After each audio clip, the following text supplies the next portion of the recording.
تاریخ میں آپ ملاحظہ خود کربلا میں ایک ہی باپ کے دو فرزند، ایک ظلمانی ہے ایک نورانی ہے، کہ یہ شخص جو ہے وہ بنام قرظہ اصحاب رسول میں سے تھے، یہ جنگ احد میں شریک ہوئے، اسی طرح رسول خدا کے بعد جنگ صفین میں امیر المومنین کے ہم رکاب ہو کر جنگ کی، اور ایک مدت تک امیر المومنین نے اسے فارس کا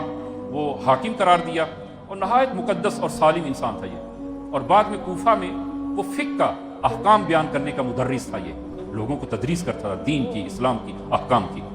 اس کے دو فرزند ہیں، عمر ابن قرظہ اور علی ابن قرظہ،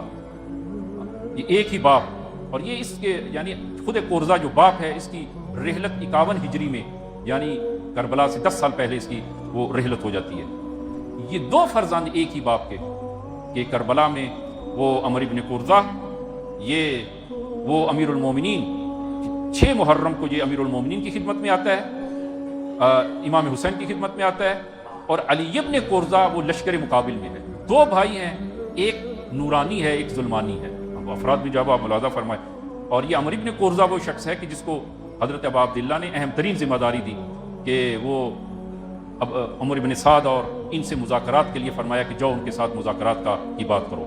اور یہ جاتا ہے اور مذاکرات کے لیے وہ عمر بن سعد، اس کا فرزند حفص اور ان کا غلام، یہ 3 افراد، اور ادھر سے حضرت ابا عبداللہ علیہ السلام اور حضرت عباس علیہ السلام اور حضرت علی اکبر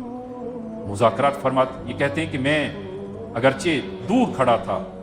اور کچھ نہ کچھ وہ الفاظ میرے کانوں پہ پڑ رہے تھے کہ مذاکرات سے جب حضرت ابا عبداللہ اٹھتے ہیں تو آپ نے یہ جملہ فرمایا، یبن سعد اما تتق اللہ الذی الیہ معادک، اے عمر سعد کہ کیا تمہیں خدا سے ڈر اور خوف نہیں ہے، کیا تمہیں وہ معاد اور قیامت کا خوف نہیں ہے؟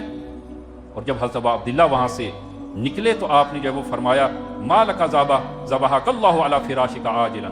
کہ اے بسر سعد تمہیں کیا ہوا کہ خدا بہت جلد تمہیں وہ تمہارے رخت خواب اور بستر پر تمہیں وہ قتل کرے اور مار دے۔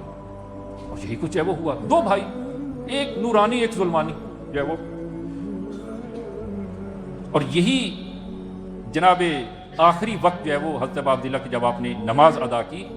تو سعد ابن عبداللہ اور عمر ابن قرظہ، یہ عمر ابن قرظہ یہ امام کی نماز کے وقت وہ امام کی دفاع میں کھڑا تھا۔ عام طور پر جب وہ ذکر ہوتا ہے جناب وہ سعد ابن عبداللہ کا ذکر ہوتا ہے، جناب سعد ابن عبداللہ بھی جو ہے وہ شہید ہوئے، اور اسی وقت جناب عمر ابن قرظہ وہ حضرت ابا عبداللہ کا دفاع کرتے ہوئے شہید ہوئے۔